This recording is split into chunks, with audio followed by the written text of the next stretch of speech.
Hey guys, I'm John Setzler. It's Friday night once again, and here we are doing our thing. Uh, it's been an interesting week here at the Man Cave, and like every other Friday night, I am ready to kick this off with a drink. And I've got one of my favorites out here tonight, this Jack Daniel's Single Barrel Select. I'm getting kind of low on this particular bottle, but never fear. I stopped on my way home tonight and picked up another one. I'll never be out of this. This is easy to get, and it's awesome.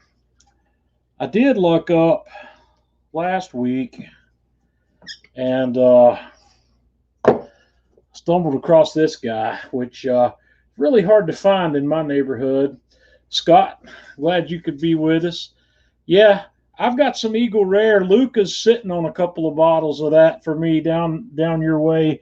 I've just got to catch up with him next time I'm down there to get it. Jeff's having some Gentleman Jack down in Orlando tonight with us. So cheers, everybody. It's Friday.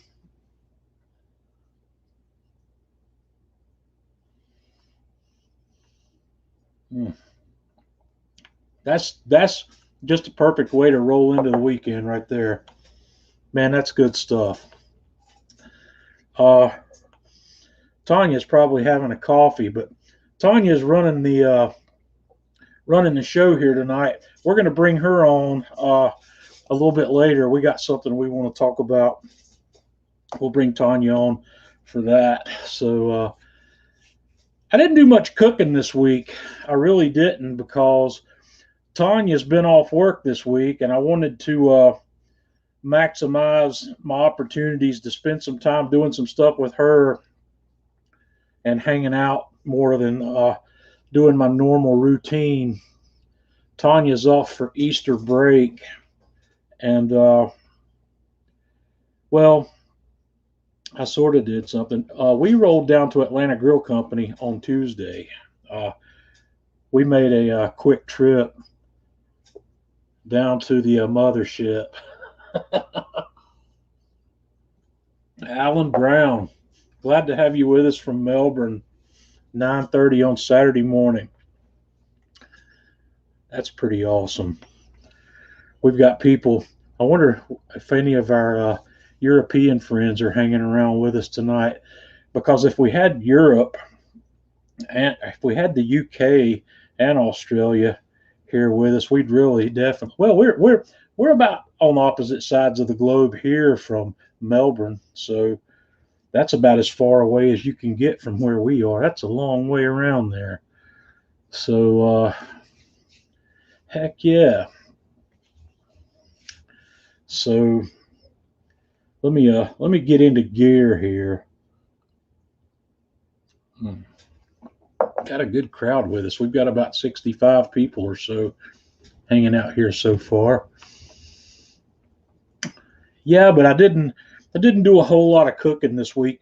The video that I published this week, I actually shot it last week with intention of not doing a lot of cooking this week. So let's have a look at what I did there. If you guys haven't seen it yet, I published this video earlier today. I had this beautiful sirloin cap that I got from Porter Road Butcher over in Nashville, Tennessee.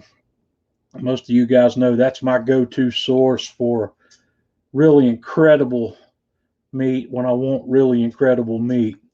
And you can see this thing right here. It's really nice. And I wanted to cook that guy on the new Kamado Joe flat basket attachment for the rotisserie.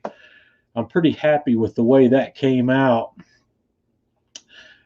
I did a reverse sear option here with a lot of let's see here, with this basket. I set up for some indirect heat, sort of indirect. I used the Kamado Joe Jr. sear grate down there in the bottom of the Classic 3. You can see it down there underneath the rotisserie, and that provides just the right amount of heat shield and gives you good direct heat and lets that fat drip down into the fire.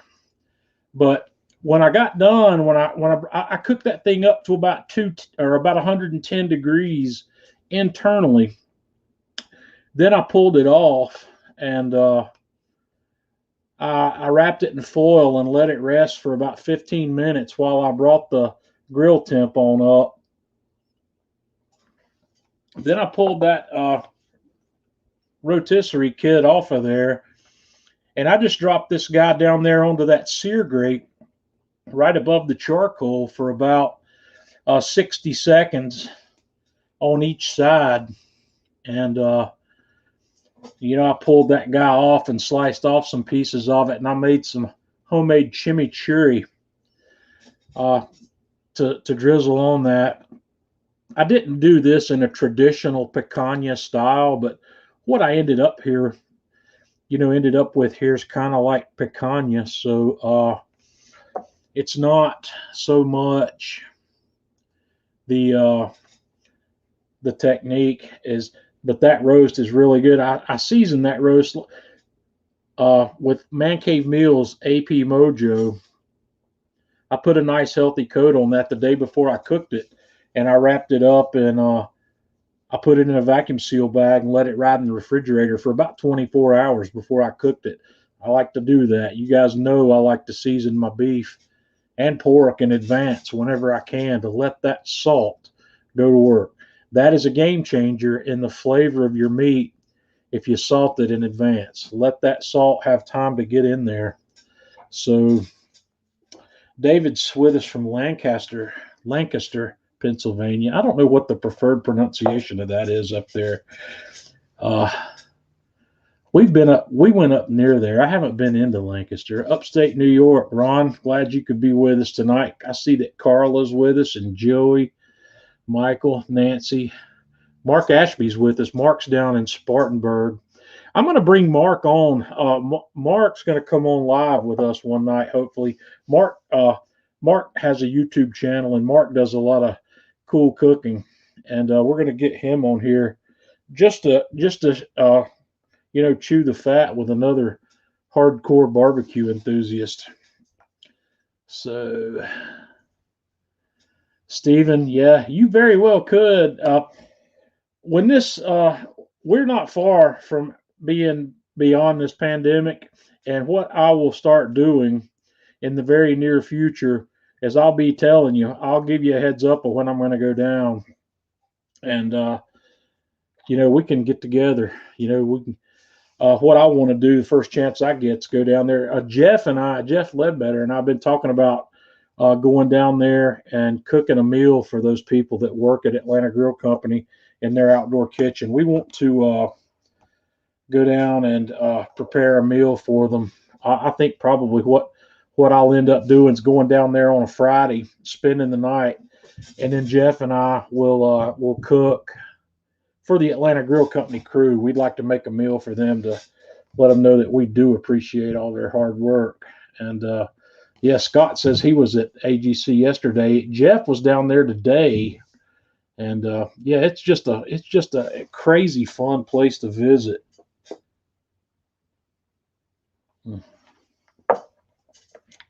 Good stuff. Minneapolis, Andrew, glad to have you with us. Here's another interesting thing that happened to me this week. Guys, this is the Alpha Joe.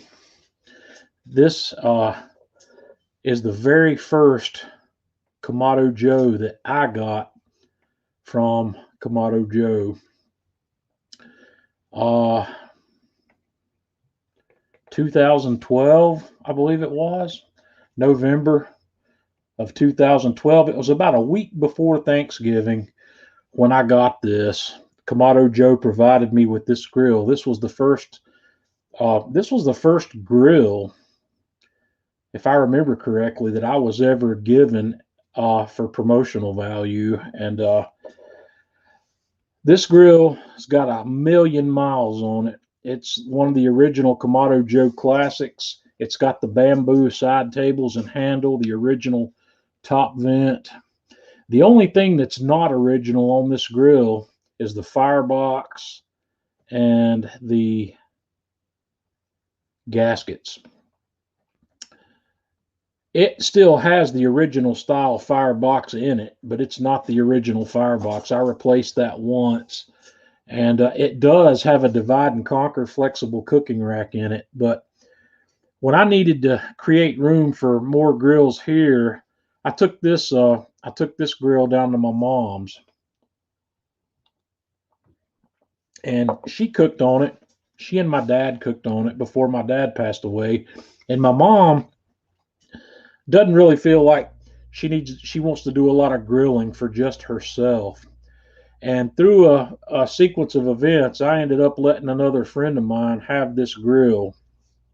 And that same friend also got a Big Joe that I had that I cleared out of here when I was making room for some new stuff. And my friend approached me last weekend. We worked together, and he said, "You know, I'm not using that Kamado Joe Classic at all." He says, "If you'd like to have it back, I'll bring it back to you." And I didn't give him a chance to change his mind because I sort of regretted I sort of regretted giving this grill up because it's kind of got a special place in my heart because it is the first Kamado Joe that I got. So it's back at my mom's house. I haven't gone through it and looked at it closely yet, but I need to clean it out. And yeah, Paul, my mom can do far more than marshmallows. My mom's made some great food on this grill. What I'm going to try to do, I don't know if I'm going to be successful with it. I've got 3 fireboards here.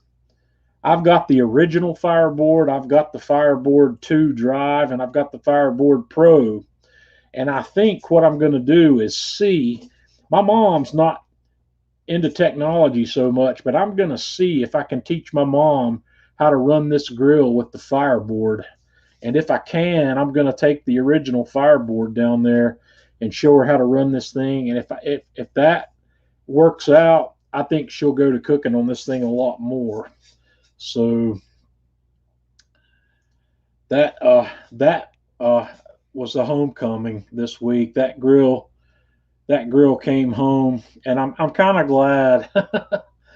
Brian wants to see the party deck. I would do that, and I might, but right now my party deck is a mess because I've got too much stuff on it. I've got to do some shuffling.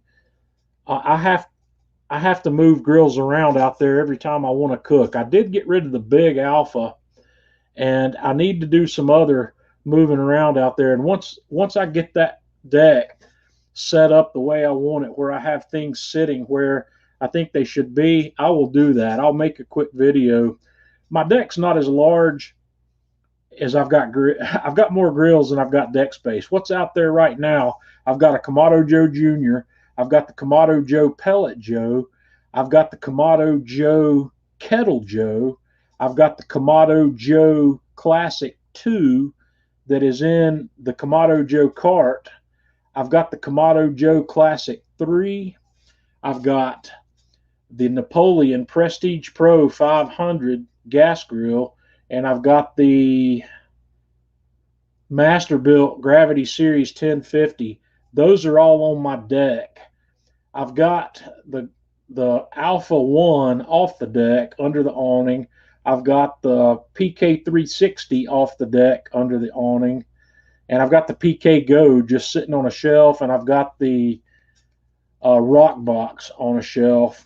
So I've got some space issues. I need to get the Gravity 1050 off the deck and get a couple of things moved around. I just don't have space, and it's so full out there that it's just not convenient at the moment. I've got a mess. So Paul, it's difficult. So yeah, but I'll this summer sometime I'll get all that ironed out after I figure out what's going to go where, and I will if I don't take you on a video tour, I'll make a photo tour.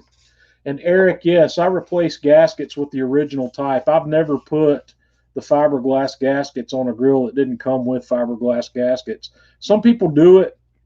I don't know that I recommend it because there's some fit problems. I think the best solution for that is if you want a fiberglass gasket, you put it on the bottom and then leave felt on top, and it might fit better. Randall, yes. No, I haven't had it, but I've got one, and that cook's going to come up sometime this spring.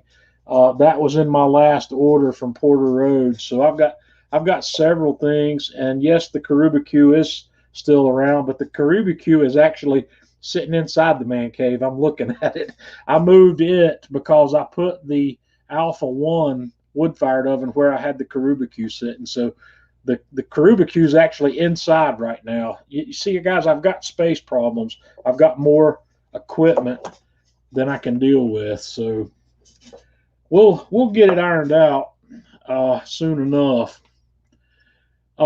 When I went to Atlanta Grill Company, I had some things I wanted to talk to those guys about, but the only thing I was going to buy when I went down there was this guy. I decided to try one of these firsthand because I know there's a lot of what words am I going to use? I don't know if my mom's on here or not. I can't say what I want to say, but let's say there's a lot of crying and whining about the powder coat peeling on the Kamado Joe control tower and how those things get gunked up and stuck. So every time that comes up, everybody starts posting about the smokeware cap and how great it is. So I'm trying one. I put this on my Kamado Joe Classic 3 this week, and I'm going to run it all summer and see how it does. The Jarrell, I see you, buddy. I'd like to get out there. We need to get together, man. And when I come out there, let's go down and see Matt at Meat Church. But this cap, the first problem I've got with this cap is I don't like the looks of it. I just don't. It doesn't appeal to me. I like the looks of the control tower. I've been around with Kamado Joe since before the control tower, and the control tower solved some of the problems that we had with the daisy wheel. You don't hear those complaints anymore because a lot of these people that are here in social media weren't around when everybody was whining about the shortcomings of the daisy wheel. The control tower solved those problems, but the flaking of the powder coating is a new. Well, that's not a new problem. The powder coating flaked off of those other ones also. Just I don't know why that was never brought up as so much of an issue. But this guy, everybody says it doesn't crud up like the control tower does, but I'm betting that it will. But I'm also betting that it'll actually be a little easier to clean up. The first thing that I've seen that I don't really like about it, other than the look, is that top. This is two pieces. That cone piece on top will lift right off, and it'll open up fully, just like the control tower will. It's a little loose on there. I'm not real happy with how that fits. I wish it was a little snugger, and it will probably snug up some as I cook with it, as it builds up some gunk in there. But the handle, I don't know. You can just barely see it because it's on the front side of this picture here. There's a little tab there that you move to adjust it. There's a little silicone piece on that tab, and my silicone piece keeps popping off. I'm going to try some a Gorilla Glue or something to glue that thing on there because I'm going to lose it if I don't. And that thing gets really hot. It's hot enough that you wouldn't want to touch it when you're cooking on it. So if that silicone piece is gone, I'm going to have a glove or something to make the adjustment. The aluminum from the control tower, I can tap it with my knuckle, and I could probably do the same thing with this one without burning myself. But we'll see how that goes. I'm not 100% sure. I'll do a review on this product after I've had some time to play with it because I don't know. It was $42 with tax, or $42.95 I think is retail on that. Jarrell, my honest answer to recommendation for cleaning the control towers: don't clean it. I've only cleaned mine about twice since I've had it. The problem with my philosophy is that it doesn't fit well with the way most people cook. If you cook mostly low and slow, you're going to have to do something because it'll gunk up. But I think I do more hot cooking than I do low and slow. And when you've got a good balance of hot versus low and slow, the thing never needs cleaning and it never gunks up because it all burns off. But if you're doing mostly low and slow where it's going to gunk and going to get a bunch of crud on it, I would probably recommend what I've done is I've soaked it in hot water with OxyClean. Uh, I'm serious, man. Just don't clean it. That's what works for me, you know. But that's because my cooking style allows me to do that. Uh, uh,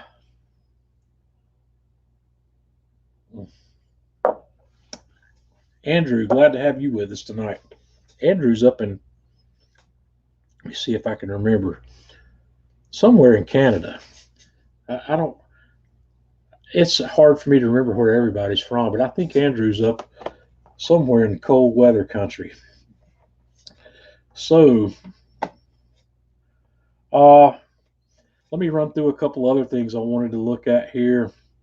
This is a project that I've started on this week. My wife and I went to the Buford Highway Farmers Market when we went to Atlanta Grill Company, and I bought some Fresno chilies because I wanted to try this process of lacto fermentation. And what I'm doing is making hot sauce with these. I made a post about this on Atlanta Grill Company's Facebook page yesterday, and the follow-up post for that will be about 2 weeks out, because what's happening here is this is going to lacto ferment in these mason jars for about 10 days or so, and then I'm going to turn it into hot sauce, and I'll have the details of that. I found a video online by one of my favorite YouTube foodies. His name is Joshua Weissman, and that's Weissman. If you ever want to look him up on YouTube, if you look for his video on fermented hot sauce, you'll find what I'm doing right here, and it's really a rather simple process. And I decided to go ahead and buy some peppers to try the process ahead of time, because what I'm doing is I'm growing my own peppers this year so I can make some hot sauce with them with this method. I've got 4 different types of peppers going. I've got the Fresno chilies, just like the ones that were in that jar. I've got cayennes, I've got Tabasco, and I've got habanero. And I'm also trying the bucket gardening this year for the first time. This is a bucket insert that I bought. It's called a grow bucket, Grobucket. And this insert goes together and fits inside a 5-gallon bucket. And what this is a bottom watering system. From here, you put your dirt in the bucket, or actually you drill this hole on the backside of it where it will drain from under there, and it won't allow you to overfill this bucket with water. When it gets too much in it, it'll run out. So you load your dirt in there, and then you load your plants in, and then you just you can put labels on this if you want to see what's going on. But this tube right here is where you load the water. The first couple of days you water this, you just water the dirt like you normally would to get it good and wet. And oops, I went too far. But then you water it through this tube where the water wicks up from the bottom of the bucket. And this little green tab that's sticking out there is a floater indicator that gives you a visual indication of how much water is in your bucket, and it tells you if you need to add water or not. Like that setting that you see right there, there's no water in the bottom of the bucket.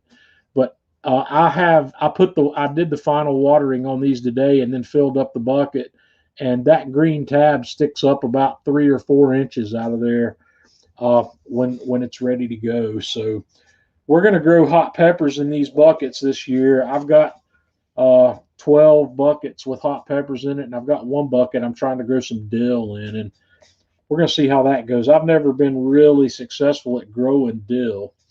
I've had a difficult time with dill. I don't know why. Dill's kind of fragile, but I started my dill in the Aero garden along with all those hot peppers, my thyme, my sage, my basil, and everything else that I've got that I'm trying to grow this season.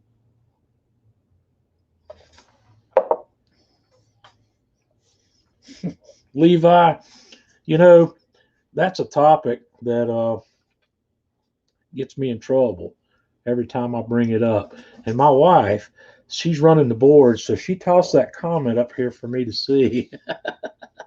Yeah, let me just tell you in a nutshell how the best well-done steaks come together. They come together the exact same way my awesome medium rare steaks come together. I sear the outside of the steak first. Uh, I like cooking steaks on the flat surface, like the soapstone is my favorite surface. And I like to lay down a little bit of ghee, let that ghee get hot, and then I put the steak down and sear it. And it takes, 3 to 5 minutes, depending on how hot my soapstone is. I like to have the stone up around 550. And I just look at it, and when that sear looks good, I flip the steak, sear the other side. That is the number one thing that needs to happen for my steaks.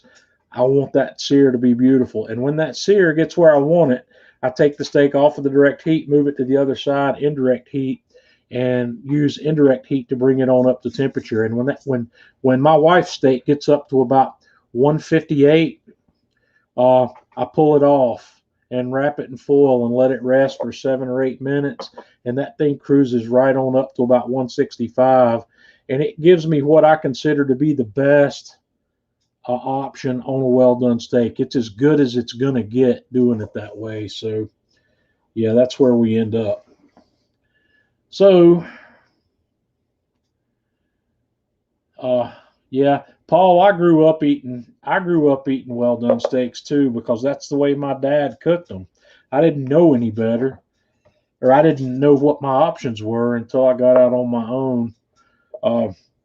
I don't even remember the first time I had a medium rare steak or a steak rarer than that, but it was never a thing for me. It's never something I even thought about how long you cook your steak, because it's. But here's the thing: when I got into barbecue and grilling, my dad, who had been cooking me those medium well and well done steaks all his life, I cooked him a medium rare steak. A really good one, probably one of my dry aged ribeyes or something, and he loved it. And he started eating medium rare steaks at that point. He didn't know either. So we all, that just goes to show that everybody's capable of changing what they do. So here's those. I actually have that jar of those chilies right here. This is a quart jar full. And this brine is nothing but salt water. You want your brine to be 4 to 4.5% salt by weight.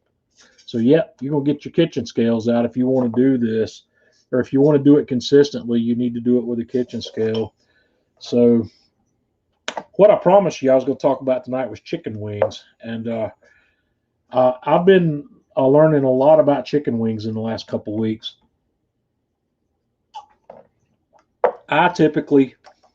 My typical go-to method for chicken wings is hot, 450, indirect, for anywhere between 30 and 45 minutes, depending on the wing and how long it takes. You can't depend on your time or your temperature. You got to look at those things, and when they look good is when they're done. Wings are dark meat, so the finishing temperature is not critical.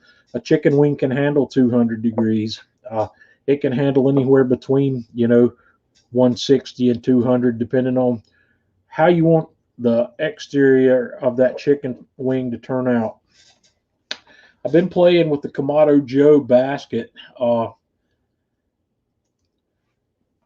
This is the new tumbler basket from Kamado Joe, and I made 3 batches of wings in baskets last week and this week, trying to figure out what process worked best, because up until now, I've never done basket wings.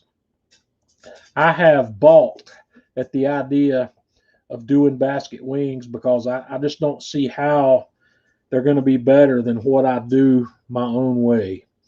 But when you look at this basket of wings right here, those things look pretty good. Those things are crispy. They're really good. The only problem with that is there's about 2 or 2.5 pounds of wings there. You can't put a lot of wings in there. The first round that I did on here, I had twice that much in there. I had about 5 pounds. And with that many wings in there, even after an hour at over 400 degrees, they browned up nicely, but they weren't good and crisp. There was only a very, very minor crunch to that. So on the second round, I decided let's have less wings in the basket where you can have more airflow around what's there. And I got a tremendously better result after about an hour at 400 degrees. So those looked pretty good.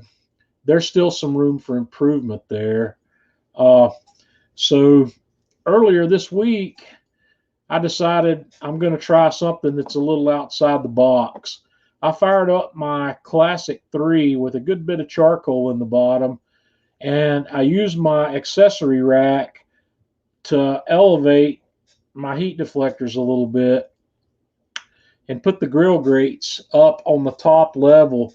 Now this is the Classic 3, so I've got a good bit more space there between the grill grates and that heat deflector than you would from a Classic 2. And I think that's important when you're cooking wings, because you don't want to burn the downside of the wings when you're cooking them indirect. But I had the bottom vent fully open. I had the top vent with that smokeware cap fully open. And I just took my wings, and what I did was I seasoned them, or I tossed them in just a little bit of extra. Let me back up. These were whole wings. So I break down the whole wings with my cleaver. I cut the wing tips off and then separate the flats from the drumettes. And then with a paper towel, I dry those things as well as I can just by wrapping them and squeezing them in the paper towel and getting all the external moisture off of these things that you can. And then if you've got time, you put them on a rack, put them in the refrigerator, and let them air dry even more if you want to. I don't know that is really critical in this result, but a lot of people like to do that. But I put these in my mixing bowl, tossed them in just a very small amount of extra virgin olive oil, and then I seasoned them. And in this case, I used the Atlanta Grill Company's Himalayan Sherpa, which is just a simple salt, pepper, garlic seasoning. And I ran my grill up to 550, which is a lot hotter than the average person's going to cook wings. But what my objective was here was to crisp the outer surface of those wings quickly. And I put them on the grill, and in about somewhere between 20 and 25 minutes, I had a really crispy and really nice tasting wing. These were the crunch factor on this wing was as good or better than what I showed you in the basket that had tumbled for an hour at around 400 degrees. Those baskets, that Kamado Joe basket, there's a warning on the arm that spins that thing not to go over 500 with it. So I don't recommend getting that one too terribly hot. But I'm going to take this one step further. I'm actually on kind of a quest to figure out the perfect solution for cooking wings on the grill. Because if I was just cooking wings, I already know that deep frying them gives me the best results of anything I've ever done. 12-minute a wing 12 minutes in some 375-degree oil is perfect. It just doesn't really get any better than that. And Jarrell, you could try 550, but you're going to have to use the Napoleon basket. Uh, I did wings in the Napoleon basket and the Kamado Joe basket. There were some questions as to whether or not the wire mesh on the Napoleon basket was going to perform better than the Kamado Joe basket with the less openings. And I think the answer is yes. It performed marginally better, but not significantly better. The wings, when I put 5 pounds of wings in the Napoleon basket, they browned up a little better browning wise than the Kamado Joe basket wings did, but they didn't really have any more crunch to them. That might change though if I went back and redid that test with the Napoleon basket with only 2 to 2.5 pounds of wings in it. But in my opinion, if I'm going to cook wings, I don't want to cook 2 or 2.5 pounds of wings. If I can't put at least 5 pounds of wings out, I'm not interested. I won't use that basket if I need to cook 5 pounds of wings because I don't think it's the right solution. I'll either deep fry them or we'll do what I did on the grill. I'm looking at everybody's. I made a post in the Kamado Joe Facebook group this week asking people, what's their go-to method? How do you do it to get your best results? And I got a lot of feedback, and I tried to look at all that feedback objectively because there's a lot of things there there's a lot of techniques posted there that don't make sense, and there are some that really do make great sense, and I want to talk about them. So, well, Jarrell, look. Okay, we're gonna, yeah, there we go. I was just getting ready to put that up there. Jarrell, if I was gonna cook wings, I'm rarely ever for any reason go cook wings just for me. But around here, unfortunately, that's what happens because my wife won't eat them. But most people, when they're cooking wings, they're cooking them for their family or for a get together or whatnot.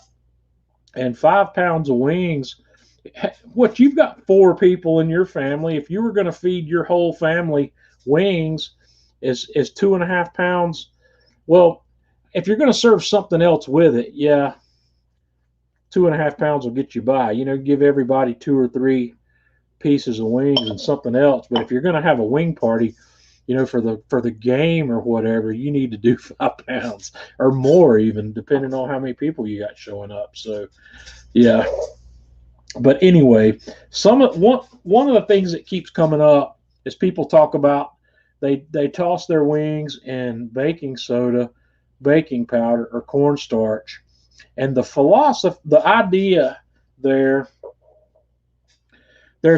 some piece of that idea that makes sense, and there's some of it that doesn't. First of all, baking soda and baking powder are something I'd never toss wings in, especially if you're going to do them in a rotisserie basket, because it's all going to come off and you're going to defeat the purpose of having done it. If you are tossing your wings in baking soda, baking powder, cornstarch, or anything else for the purpose of helping dry them out, quit doing that, because that's not what that's doing. That is not helping dry your wings out. It's not helping you. It will help you get a better crisp wing if you're cooking it with that on there. But if you want to add something to your wing to help with the crispness, I don't recommend baking soda, baking powder, or cornstarch. Use flour. That's exactly what you would use if you're going to make fried chicken. If you're going to make, Grandma didn't use baking soda or baking powder or cornstarch when she was frying chicken for Sunday dinner. She used flour and she seasoned it. All kinds of, you can put barbecue rub in it, you can put salt, pepper, whatever in it. Dry that wing off, roll it in flour. You might even use an egg wash. I've not seen wings done with an egg wash. I'm not saying that it's not doable, but I think flour is the right solution. And one of the things I'm going to be doing, My next foray into the perfect grilled wings is going to involve some flour, and we're gonna see what the results. Andrew, I have brined wings, and for the amount of meat that's on a wing, that's on the flat or the drumette, I don't think it's worth it. I just don't think it's enough to make a difference, because most of the time when you're serving a wing, you're not serving it without something else on it. You're going to put a sauce on it. You're going to toss it in the sauce, or you're going to season it. And any gain that you're getting by brining that little bone that's got just a little tiny amount of meat on it, I don't think's worth it. You can do it, and it's not going to hurt anything, but I don't think the improvement is worth the time that it takes to do it. So think about that. One of the things I got into when I started analyzing all the responses I got on what's your go-to method is there's a lot of information out there that people are taking bits and pieces of and applying it to their cook without really understanding why they're applying it to the cook. The cornstarch, I don't know, cornstarch is probably okay, but what I want you to do, if you're one of the people that puts baking soda or baking powder on your wings, I want you to lick the tip of your finger, stick it in some baking soda or baking powder, and taste that. It tastes horrible. It's not, what's happening there, the only advantage you might be getting from baking soda or baking powder is an improved browning. But let me tell you this, browning and crisping are two entirely different things. Baking soda is what you use to make pretzels. You know, when you're going to make pretzels, you take that baking soda and put it in the water, and you basically blanch your pretzel dough in this alkaline water before you put it in the oven, and that's why those pretzels turn dark brown on the outside. That's the browning action that you're getting from that alkaline bath. And that's really only going to happen so much with baking soda. Baking powder is not as alkaline as baking soda, because baking powder has baking soda in it, but it's got cream of tartar in it also. And cream of tartar is acidic. So you've got the base of the baking powder and the acid from the cream of tartar, which are kind of negating each other to some degree. I don't know how much. I don't know what the pH of baking powder looks like. I've never really tested it. So it's something to think about before you do that. Just if you're just doing it because somebody else is doing it, ask yourself why, or take the opportunity to compare it with a different method to see if that method's actually giving you an improvement, because I believe that flour is the right solution if you want to do something like that, because flour is a starch, kind of like cornstarch. It's a different kind of starch than cornstarch, but cornstarch might give you a similar result, but it's better just to use flour if you want to do that method. And what happens is that flour, it does absorb some of the liquid, and it kind of expands a little bit, but when you heat that, it expands even more and it crisps. It's providing a crisping element that didn't exist on the chicken before. And I really think this might be the right way to cook chicken wings. And it's going to be my next attempt. There's another thing.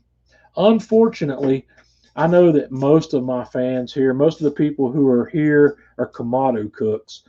And as much as I love the Kamado grills, there's some things that the Kamado doesn't do as well as other grills. And don't hate me for saying that, but it's true, and I'm going to explain why. It's a dead soldier. We're done drinking tonight. Okay. We've talked before about the different kinds of grills and how they behave. The Kamado grill is a low airflow environment. It's very, very heat efficient, very low airflow. Now, what can you think of out there in the marketplace that people are buying like crazy to cook their chicken in? Who's the next comment? I'm watching the comments. Who knows what the not for all the grilling fans, but average Joe on the street, what are they buying to cook chicken wings? How are they cooking their chicken wings? Carla, hate that you have to leave us, but let's see. Air fryer, Jarrell's on tap tonight. Look at that. And Jarrell, I believe you have an air fryer, don't you? Didn't you buy one? Jarrell, you bought an air fryer. I believe I remember you talking about that. Let's see. Did you get it? Let's see. I hope he's still there. Jarrell, have you cooked wings in that air fryer yet? Oh, you gave it to your mom. Did you cook wings in it before you gave it away? Why did you hate it? Why did you hate it? What did you not like about the air fryer? I don't have an air fryer. I've got a Breville Smart Oven over here, though, that has an air fryer function on it. And I am almost willing to bet you that I will get better quality wings out of that air fryer function on that oven than I can get out of my grill. Now, why is that? It's about the airflow. The air fryer function is like a turbo convection. And what that does is allows it to cook quicker at the same temperature. I did some time researching earlier today on how people are air frying wings, and it looks like I've seen wings being air fried at temperatures 350 to 375 for 30 minutes, but I've also seen them going to 450 for like 18 minutes and getting some super, really good looking crispy wings. But those wings, before they went in that air fryer, they've been rolled in flour and rolled in seasoned flour, and they really looked amazing. So, how can we do that? How can we make that happen on the grill? Because we can't have that much airflow in a Kamado grill, or can we? Well, can we get a really super high level of airflow in our Kamado? Well, we can if we don't put too much charcoal in it. So there's one thing. You gotta learn to manage the right amount of charcoal and the right amount of airflow. So you'd want to cook with your vents fully open, top and bottom, and put just enough charcoal in there to get the grill up in the 450-degree range. That's one way. The other way is to think outside the Kamado box. And what I'm going to be trying this coming week, Jeff just nailed it. I'm going to do this on the Pellet Joe, because the Pellet Joe is a better convection system than a Kamado. So I'm going to run the Pellet Joe probably at 450 or 475, and I'm going to do these wings, and I am going to coat them with a seasoned flour and see if I can't get the best wings that I've seen so far with that method. The airflow is the key.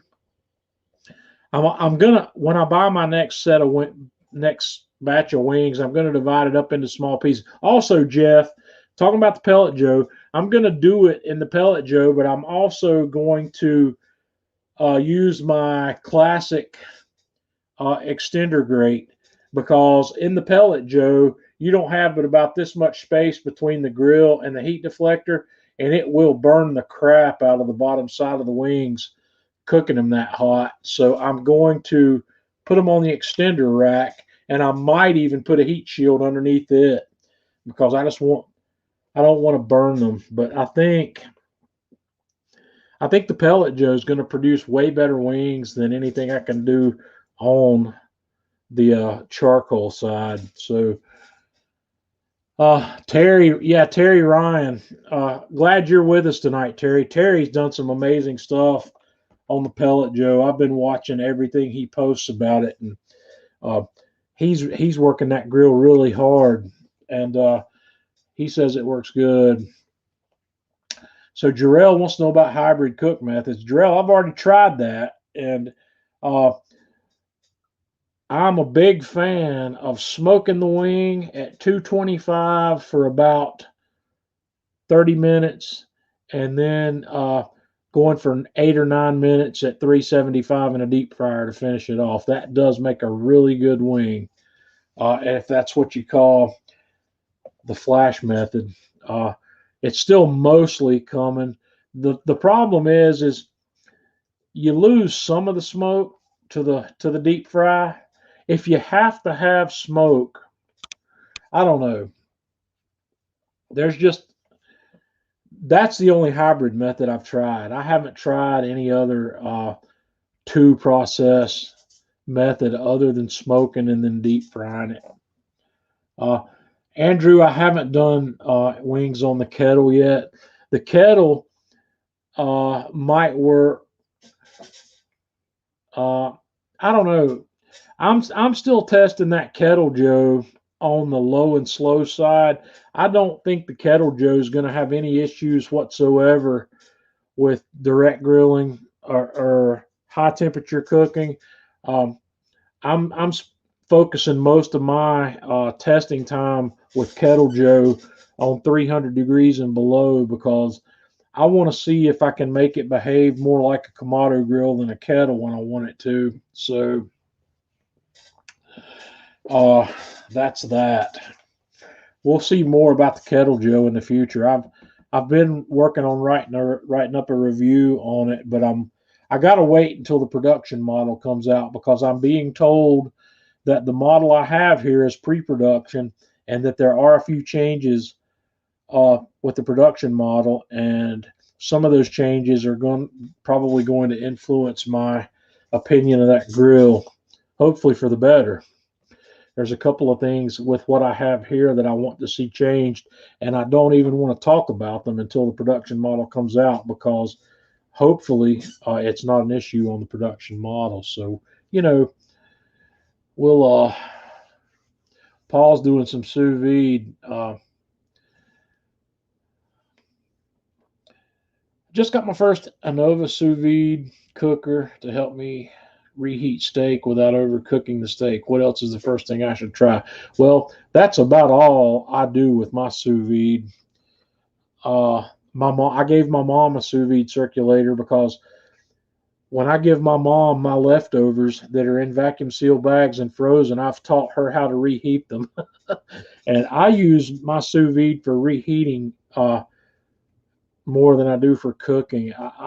If you want my opinion on what sous vide's great at that you should try, that's going to be the boneless, skinless chicken breast at 140 degrees for 3 to 3.5 hours. That will be the most tender and most juicy boneless, skinless chicken breast you've had in your entire life. So Jonathan's talking about eggs. I have experimented with hard boiling eggs via sous vide. It works. It just takes a lot longer. My hard boiled egg technique in a Dutch oven takes 18 minutes, and the results are pretty consistent. So I don't know that while the sous vide takes the guesswork out of it, where if there won't be any inconsistencies, but it takes a lot longer. Uh, I'm the wrong person to ask about sous vide. I've got a bad attitude about sous vide. I really do. Uh, I recognize sous vide as a valid cooking method, and I admire the people who enjoy cooking that way. I just don't. I don't enjoy cooking that way because for me, I don't think that cooking technique adds anything to the food. I don't know how to state my opinion on sous vide. Uh, I I've tried a lot of things sous vide. I've done a brisket sous vide. I've done ribs sous vide. Most of the meat that I've done sous vide, I still like it better than, or I like my traditional method. I like the results better than I like the sous vide method. That's just my opinion. I'm not saying that mine are better, but for me they're better. And Thomas, yes, I tried that. I tried that as well. I bought some of the little small mason jars and did that. Those are pretty good. It's just not my jam. I like scrambled eggs, or I like my eggs over medium. And Tanya, I don't know if I gave Tanya one of those or not. We'll talk to Tanya about that here in a minute because I'm getting ready to bring Tanya online. In fact, let's just do that. Let's let's let's cue Tanya up. There she is. Hey Tanya. Hey, John. Alrighty. Did you try the sous vide egg bites that I made a couple years ago that were in those little tiny mason jars? You didn't? Did I offer I'm them from to the you? South, honey. I want it fried. Okay. Well, Jarrell's from the South. Or Jarrell's not the one that was asking about the I don't remember. But anyway, yeah, we like scrambled eggs. Fried. We like scrambling them in bacon grease. You know, you can't do that sous vide. But anyway, Tanya, what are you drinking tonight besides cat? Coffee. All It's right, what do a you delicado, is I think the designation on it. It's kind of light and fruity. yeah. Is Yeah, that's one of the Nespresso pods? it is. Well, guys, I don't know how many years ago. If we had that about 4 years, that Nespresso, We've had it a lot longer than that. Honey, have remember we? we've talked about this? You don't remember how long we dated? I Forever know. is the answer. Okay, well, And you don't I tell remember you, how long ago it is. all right, guys. An espresso pot. I don't know how many years ago it's been, but my wife loves coffee and coffee drinks more than I do. I like them. I just don't do it as often as she does. But at some point in the past, I don't know exactly how many years it's been now.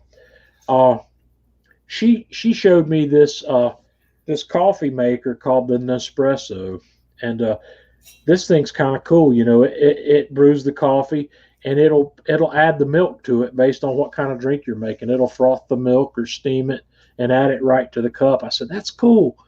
How much is it? And I about hit the floor when I saw, I don't know, what was it, like $4.99 or something like that? It's nearly $500 coffee maker. But, you know, we can't put a price on love, right? That's right. So we got one of those for Christmas that year. And she's been really enjoying that thing.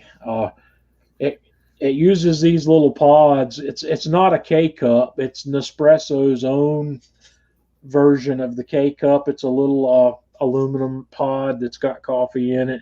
You put it in there, it pops it, it brews the coffee, and she's been really happy with it. She really likes this thing. Okay, about a year ago or a year and a half ago, Tanya comes down to Atlanta Grill Company with me. I don't know if Scott Love's still in here, but I'm still holding him responsible for this. Atlanta Grill Company sells this coffee maker called the Jura, Jur. Yeah, Scott's in here. Okay, yeah, Scott.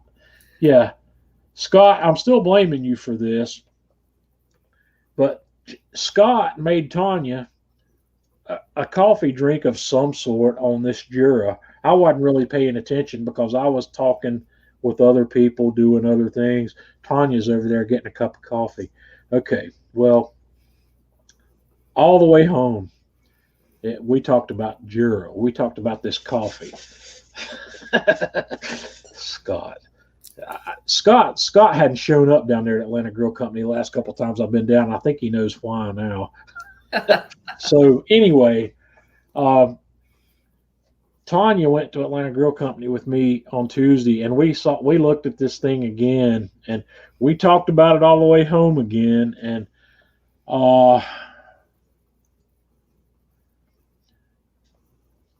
when we got home, we decided that we were going to upgrade the home coffee maker to this Jura. It's what is this? The E8. The E8 is the model number. I bought one of these. Tanya and I, we bought this. We're actually sharing the cost on this one. And I called Gary and ordered this, and this will be here tomorrow. So this is a really impressive coffee maker. This thing does a lot of cool stuff. It's way beyond the Nespresso. This thing, you put whole coffee beans in it, and it grinds the bean as it makes the coffee. That little control panel up on the top of this thing, you tell it what you want, and you give it all the parameters you want for how strong you want it to be, how much you want it to make, what kind of drink. It's got a bunch of different drink programs in it. And what's not in this picture, here's another piece that we bought to go with it. It's called a cool control. It's a milk container that sits out on the counter that hooks up to this thing with a hose, and it's a refrigerated milk container, so it will keep your milk at 39 degrees all day. And it holds. I got the smaller version of that because 20 ounces of milk will be more than we would ever need in a day probably for this. But this thing's really cool, and one of the things I'm probably going to do, I'm so fascinated with this thing, I'm probably going to make some video content on it that I'll share with you guys as we make it. But it'll be here tomorrow, and I'll be working all weekend, so hopefully Tanya will get this thing out of the box and learn how to run it, learn how to do all the cool stuff with it over the weekend while I'm working. And when I come home on Monday, I'm expecting a really good cappuccino, and I'm expecting lessons on how to use this machine. So we might. And don't fear, people. I'm not getting rid of the Nespresso. I'm going to take my Nespresso to work so I can have decent coffee there. And I'm going to give my mom my Keurig machine from work. Yeah, the Nespresso is going to get repurposed. It's definitely not getting. We're not getting rid of it, but the Keurig. I think the Keurig is the one that's getting kicked off because she has a Keurig. Is that the Keurig that I bought for you? That's that green colored one. Blue colored one, yes. Blue. Yeah. Yes. That Keurig's going to go live somewhere else now. So I just got spoiled with espresso coffee. I got to drink it all the time during the pandemic. And then all of a sudden, it was just like, I don't like the coffee anymore from the Keurig machine. Well, I don't think that it's not good coffee. I just think that you got spoiled. I got spoiled. That's what the problem is. Scott got me in trouble here. So, but yeah, I might make some video content on this thing because I'm fascinated with what it can do and how well that thing makes coffee. It makes espresso. It makes a bunch of different coffee drinks. What are all these types of drinks that it makes called, Tanya? I don't even know the name. Well, there's the latte, the macchiato, the flat white. We have our cappuccino, the doppio, the espresso. So yeah, see, I don't even know what they're called. I'm not. And then you can make all kinds of. There's 2 settings for brewing your tea, whether it's green tea or black tea. So I'm excited about that as well. And you can make foam for your hot chocolate. So 2 thumbs up. Does this mean we're going back to that Teavana place? I don't know if we'll go back to Teavana or not. I mean, I like Teavana, don't get me wrong, but I know you like it because that one day I went in there with you. I think you even got surprised at how much that tea costs. Yeah, well, I wasn't just thinking. Mathematics is perhaps not my strong point. If it's not binary, or hexadecimal or converting thereof, that tea costs more than marijuana. That's crazy. Not that I know what marijuana costs, but I'm assuming that it does because it's really expensive. Well, I don't know either, but the tea was really expensive. Yeah. So. And we got that little Jerry, I hope I pronounced your name correctly. Is that Jerry from Jerry Manis? I hope I pronounced that right. But yeah, we got a little one of these little small cast iron teapots also. That did we didn't get that at Tivana though, did we? Or did we? I don't remember. All I remember is it was it was really expensive. So here's the thing. Yeah, we got it there. Yes, it was really expensive. I'm not going to complain though. I'm not complaining about expensive. If I spend $50 on a bottle of whiskey, you can spend all you want on tea and coffee. Well, that's good because it's my money. That's right. It is your money. That's one thing. I read a lot of things on Facebook from people in the Kamado, and it's usually something like, "Oh my God, my wife is going to kill me. I went to Atlanta Grill Company," and I never fuss at John for anything that he buys at all, because I know that if I want to go out and buy $100 worth of tea from Tivana, which that's exactly how much 1 pound at the time cost. That wasn't a pound. That was not a pound. That was like it 4 was a ounces. pound. It was totally a pound. Oh boy, a pound of tea would have taken a trash bag to bring it home. Well, there was a lot of tea, and I enjoyed drinking it. So there, Yeah, that's what I'm talking about. Yeah. Well, that's all. And actually, I like that one tea that you bought that had the dried cherries in it. I don't even remember what it was called, but it was kind of. Lord, nice. I don't either, but it was good. I'm not a tea drinker. I hate tea, but that wasn't like a tea. It was like a sweet drink. So maybe there's more to tea than I realized. Yeah. and now you can get Tivana at the grocery store. I picked some up. I may have picked some up, and there may be some in the pantry that I picked up from Ingles the other week. Maybe. Maybe. Maybe. Yeah. Okay. Well, that's fine. That's awesome. We're going to learn to make coffee, and you're going to convince me that I'm going to want to drink a cappuccino about once a week, but I want to learn how to make it because that machine's cool. So, guys, I appreciate you.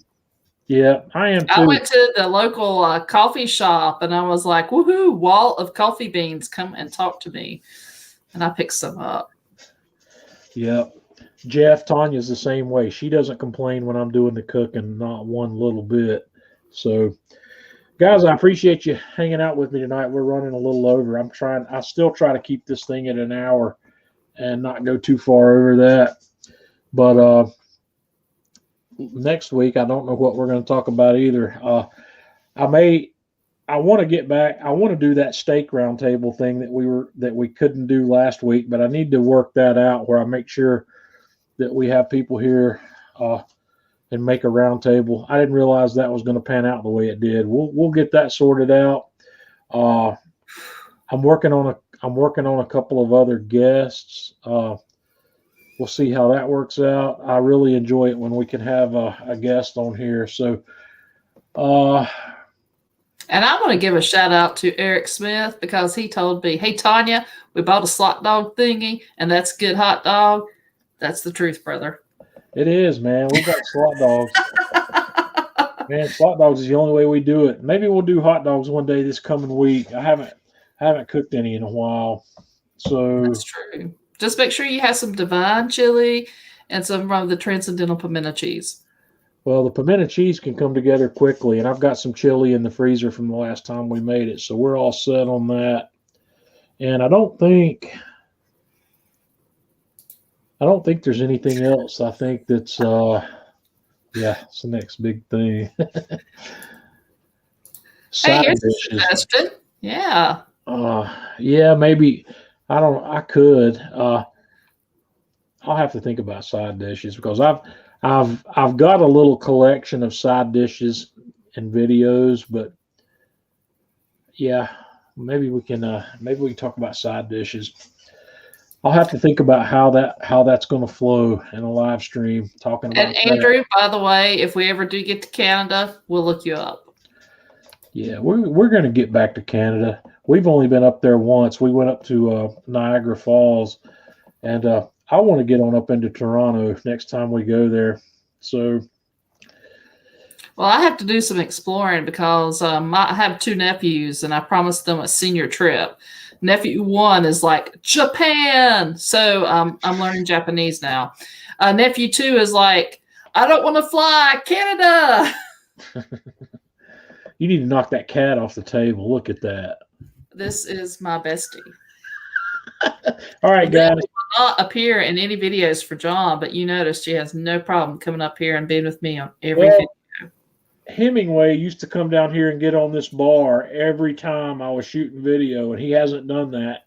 He's lost his interest in that, so he hasn't appeared in any of my video intros that I've shot down here all year. So, guys, I appreciate you hanging out with me. We do this every Friday night. Hope you can join us next week, and between now and then, I'll figure out what we're going to talk about next week. Maybe we'll talk about coffee. Well, maybe I'll have maybe I'll have become woke in the coffee world. So you guys have a good weekend. Thanks for joining us. Bye, everybody.